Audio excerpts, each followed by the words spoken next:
I'm Captain Cliff, and you're listening to the History of Aviation podcast.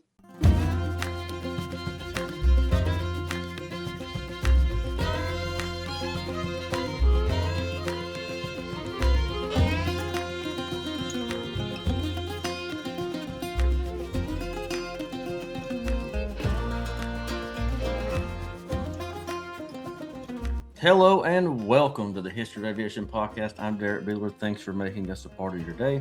On today's episode number 89, the Tennessee Museum of Aviation recap, the executive producer's cut. This is Julie's first time on location with us. But first off, let's introduce the guys. What's going on, Julie and Martinson? Well, hello, guys. Thank you for having me back on the podcast. It's truly a pleasure to be here and to be surrounded by such talented and inspiring people. And so I look forward to this podcast and to hear what Julie has to say to us today. Shay Jones, producer extraordinaire. How's it going, bud? Oh, doing pretty good. Just getting to the important stuff now. See what we're talking about today. Let me see. Exactly. No, I'm just playing with you. I'm doing good. What are you up to? For the first time in History of Aviation podcast, our executive producer, Julie, leaves the studio behind. In this special EP's cut, we recap Julie's first on-location shoot at the Tennessee Museum of Aviation. And I'd like for the first time to introduce our executive producer, Julie Davis. How's it going, Julie? Pretty good, pretty good. It's fun to be on this side of the camera for a change. Yeah, you're always, and I was going to talk about that and touch on a little bit. I know Julian really appreciates your work, and you do a lot of behind-the-scenes work for us. Mm-hmm. Getting guests lined up, you're constantly on there doing all the emails, and I don't know how I got you on camera today, but I did. You may never do it again, but miracles happen every once in a while, so here we are. Here we are. And I want to touch on one thing. You know, we loaded up the cameras, we loaded up the crew, which was me and Julie this time. Everybody else was busy doing other things. So me and Julie went down and visited Neal and Rhonda Melton at the Tennessee Museum of Aviation. Mm-hmm. And I want to speak for just a minute about our tour guide, Jerry. So every first timer needs a mentor. We couldn't have asked for a better one than Jerry. He took Julie under his wing, literally walking her through 50,000 square feet facility and sharing the kind of stories you can't find in history books. From the airworthy warbirds to the smaller personal effects, Jerry made sure Julie's first time on site was one for the books. Would you agree with that, Julie? Oh, absolutely. Jerry was amazing. Yeah, and you can go on our TikTok and check out Jerry. He's kind of becoming a legend here as of late. But I want to jump in and ask you a couple of questions, Julie, because you are the executive producer of this podcast. You're not necessarily an aviation enthusiast per se. You're more of a podcast expert per se. So I want to ask you a couple of questions. So what were your feelings the first time being on location, first off, and how special was it with your Tennessee roots that it was the Tennessee Museum of Aviation? Oh my gosh, it was so much fun to actually get to go and do something other than sit at the computer and send emails and do, administrative stuff like that. It was really cool to go see that kind of history right there in our backyard. Like you said, I'm not an aviation enthusiast. I'm kind of new to all this. So it was really cool for me to get to see that much history, and the fact that there's that big of a piece of our history right here in our backyard was really, really cool. It is. There isn't anywhere you can go here. I mean, you want Aviation Museum from East Tennessee, you're looking at Dayton, Ohio. I think we talked about one down in Georgia, somewhere we talked about. I think so. Yeah, so you're going, a pretty good ways to get aviation. And we're very fortunate to have, that kind of museum in our backyard, basically, like you say, an hour away where you can visit at any time. Yeah, absolutely. Absolutely. How did Jerry's storytelling help you connect with the living history of the museum? Oh my God. I can't say enough great things about Jerry, y'all. If you ever make it out to the museum, ask for Jerry. Tell him we said hello. But he's such a great wealth of knowledge. He really is. He's got so much experience, and just the way he talks about all the different historical pieces and the different planes and things that are there, you really can connect to the history of this aircraft from just, you can tell the passion that he has for it. Yeah, he knows every piece in there. So definitely, if you're there, look up Jerry. The final question here for this is, Julie, describe the sights, the sounds, and the smells of an aviation museum, because we all know some of the sounds, sights, and smells of other types of museums. So how does this one differ? Yeah, this one was a little bit different. Just walking in there. When you walk in, the first part that you're going to go through is just a lot of historical displays and things before you get into the part where all the planes are.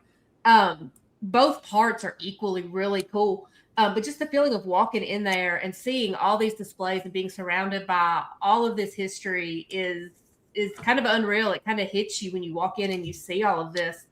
And then, you kind of get through the displays and stuff, and you open the doors and you walk into that hangar, and it hits you. You are standing in the shadows of major pieces of our country's history.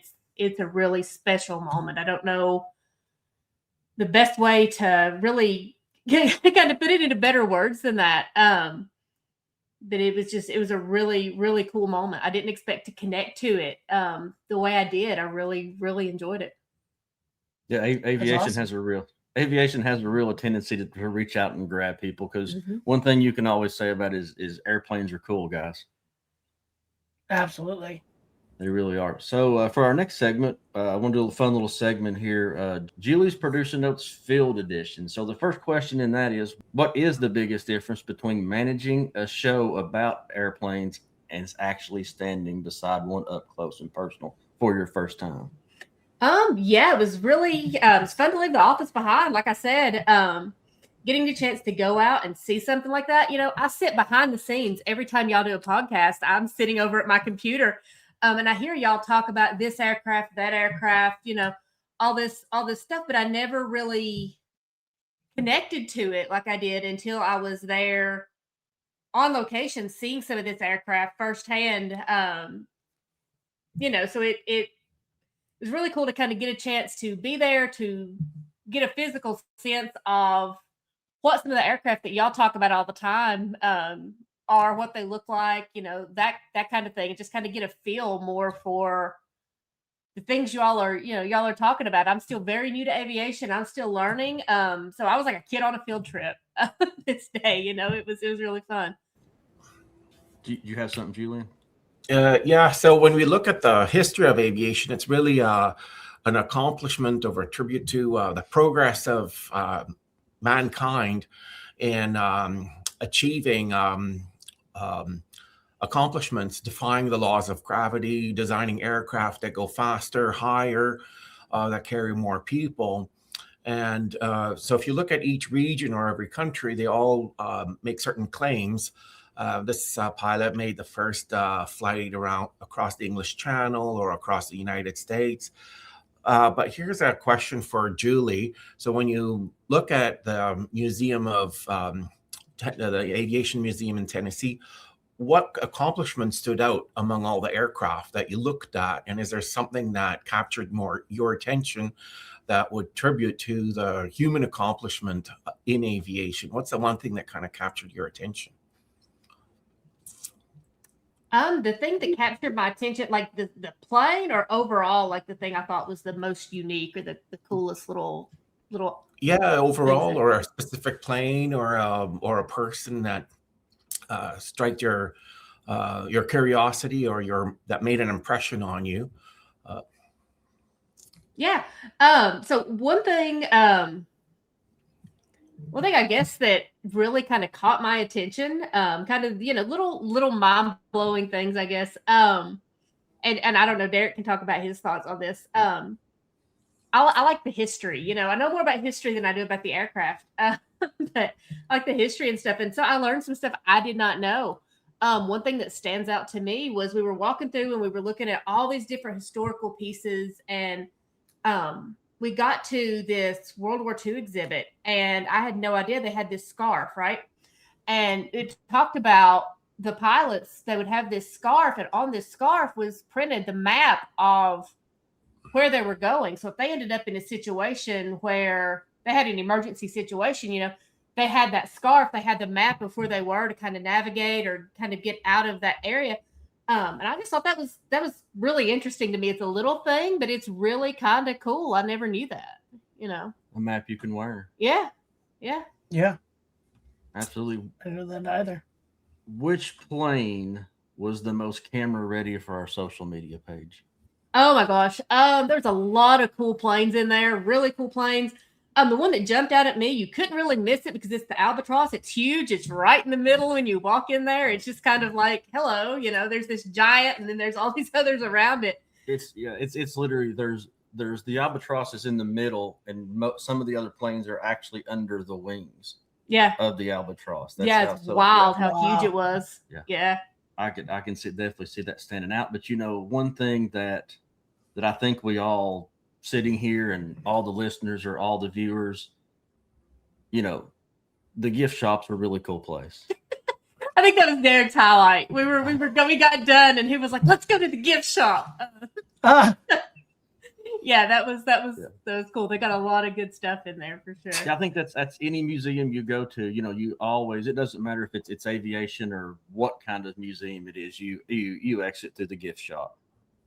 Right. So the gifts so the gift shop is always cool. So I had a lot of fun with that. But you know, the Tennessee Museum of Aviation is special to me. I've been there, I would say over 100 times. Wow. Since its opening in 2000. Okay. Have they changed it up since you've been there? Yeah. It's constantly changing. It's a revolving door of aircraft. There's aircraft outside, weather permitting. You can actually step outside and look at some of the aircraft out there, which they're always evolving as well. That's pretty cool. Well, sweet. So do they have any aircraft that you can actually climb into the cockpit at all and look at some of the buttons? It's not the full aircraft, but they do have a cockpit.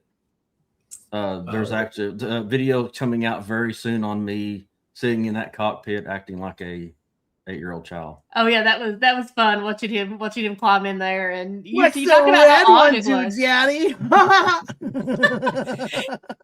No. Yeah, very hands-on. And another thing too that you can see on our TikTok is the movie aircraft, whereas the wings have been taken off, the tail's been taken off, and these are aircraft fuselages that they use to film movies. So there's about 4 of those in there, different aircraft that was used in movies. Yeah, so that was really cool. Yeah, it's you know, and I want to talk to you guys. You know, Shay, you've got, I don't know what your closest aviation museum is, but you do have the big transportation museum up there. Yeah, in Maine. Yeah, we've got a couple of different. We have the giant transportation museum, and I'm pretty sure they have a couple of aviation type related things in there, but it pretty much focuses on anything transportation, like any car, snowmobiles, trains. They got old horse-drawn fire engines, which was really cool, like on sleds. That's really neat. And then we have right, exactly right. Hopefully, I was gonna say, hopefully those don't still have the original horses attached. No, not at all. I was just making sure. So, then on top of that, at the Bangor International Airport, we have the Troop Greeters Museum. So they've been a group of volunteers, you know, military, non-military, just showing up whenever military folks arrive, as long as it's not top secret and they're not supposed to be known that they're arriving. If they're allowed to know, then all these people will show up and they'll come through and they'll clap for them, and then they'll go through, get their food. And then after they've had their food for a while, the greeters will go and just chat with them. It's like, hey, what's going on, bud? Welcome home. Tell me about your experience. And there's usually like so many cool stories. They have so many cool pins and patches and all, you name it. And so now they have this one room up on the second level where you can just go in there and take a look and see all these pins and all these patches and all these stories of men and women that have served and lived to tell the tale. So that's really cool. That is awesome. Julian, what do you have up Canada way for not necessarily just aviation, but what do you got up there museum wise? Well, here in Kelowna, we have the Center of Excellence, which is also an aviation museum. They have 19 aircraft inside. I believe it's about 50,000 square feet of interior space. So they do focus a little bit on the history of aviation with the aircraft, obviously, but they also have two cockpits, so one simulator and a reclaimed cockpit, and so the kids can go inside and sit inside a cockpit that they used for simulator training. And so this is particularly interesting for young kids who want to not only take some pictures for Facebook, but also get a little bit of inspiration of what it would be like to become a pilot and the types of issues that pilots deal with. And so pilot careers by themselves are it's very vast, because you could think about private pilot, commercial pilot, or corporate pilot, but there's also helicopter pilots. So in areas where there's more terrain or mountainous terrain, then you're going to have a higher demand for helicopter pilots.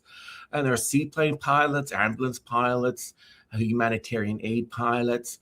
So there's the role of a pilot is very vast.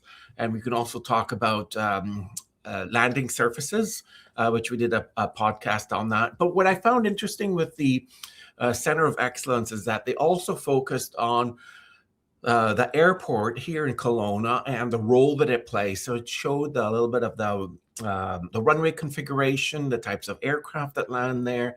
And so with an airport like that is smaller, Kelowna serves 2 million passengers per year. The runway length really restricts the amount or type of airplanes that are able to land there. And so the bigger aircraft are not able to land because the runway is too short. And so for smaller airports, if they want to attract larger airplanes, they have to extend the runway. And so this was a question that I don't know if Julia is able to comment on, if the Tennessee Museum has any explanations on the role of aviation in the state of Tennessee, and does it talk any bit about the financial impact, the amount of direct jobs or indirect jobs, or induced employment created by the airport and aviation in that area.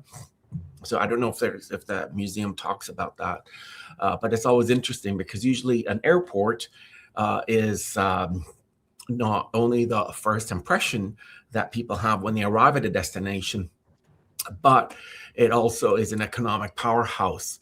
So lots of jobs in commerce and trade and global connectivity are linked to that airport. And so on a little in a bigger perspective, I'm wondering if the museum had touched on any of those types of subjects. Yeah, the Tennessee Museum of Aviation is the home of the Tennessee Aviators Hall of Fame, which is aviators that are all across East Tennessee. Some of those names, Mama Bird up in Morristown, which was a famous flight instructor, country singer Aaron Tippin. They have an entire wall of Tennesseans that they've put into the Tennessee Aviators Hall of Fame. So yes, it's a huge tribute to Tennessee and aviation in general, because they even have events there for all the people that's in the Hall of Fame. Mm-hmm. And one of the big things is this museum is located in Pigeon Forge Airport, Pigeon Forge Sevierville Airport. And Pigeon Forge and Gatlinburg are probably wouldn't you say, Julie, one of Tennessee's biggest tourist attractions? Absolutely, yeah. Yeah, so I know there's folks that are listening to this podcast right now that have been to Pigeon Forge, Gatlinburg. This museum is right down the road. It is located at the other end of the Gatlinburg Pigeon Forge Airport, 135 Air Museum Way, Sevierville, Tennessee 37862. Ample parking. General admission is $18, ages 13 to 59. Seniors 60 plus is $15. Military, active veteran ID, $13. Children 6 to 12, $12. Local perk, Sevier County residents see a special rate with their photo ID. So, we were there on a Saturday. It was pretty busy. Off the beaten path a little bit from downtown Pigeon Forge or downtown Gatlinburg, but the accessibility is great. The museum's great. The museum is hands down one of the most well lit aviation museums I've ever been in.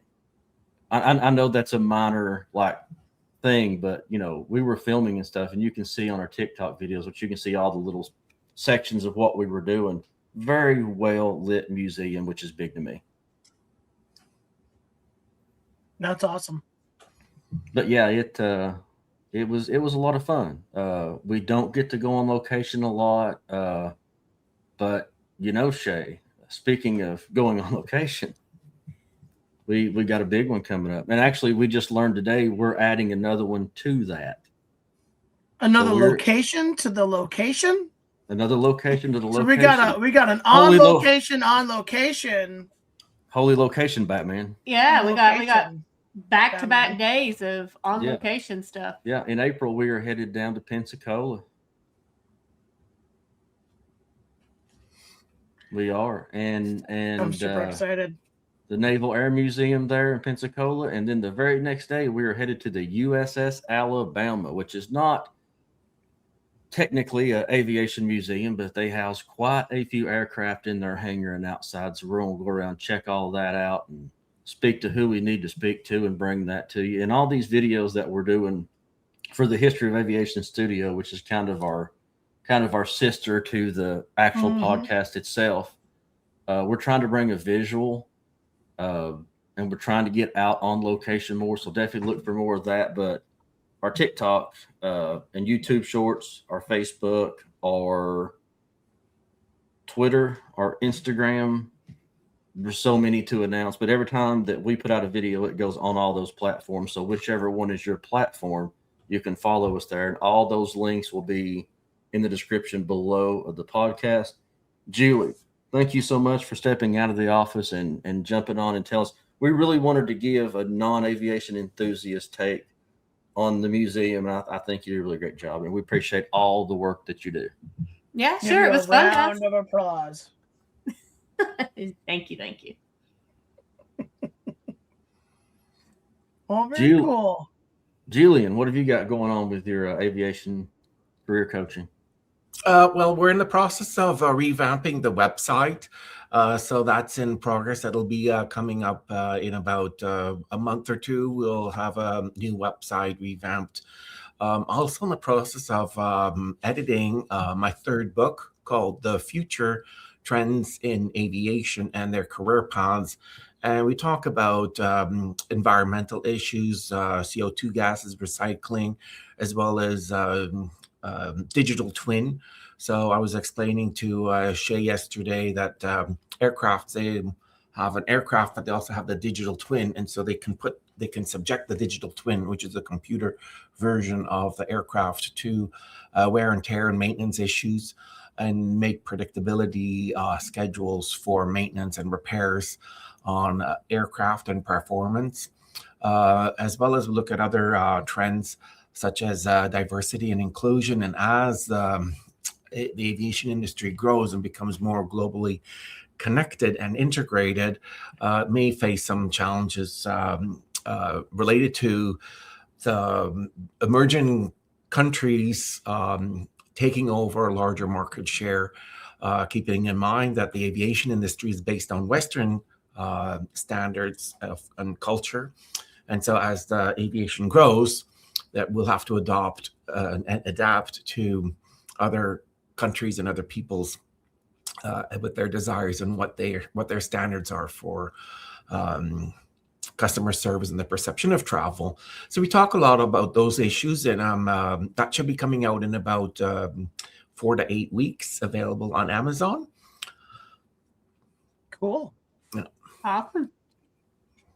That is great, and thank you guys again. But before we close, I want to give a big shout out to Will D. He could not be with us today. He had other things going on, so big shout out to Will. Look forward to having you on the next episode. Coolness. Can I come too? Sure. Okay. For Julian Martison, Shay Jones, producer, Julie Davis, executive producer, I'm Derek Buehler. Thanks for listening to the History of Aviation podcast. See you later. Thank you, guys. It was a pleasure having you.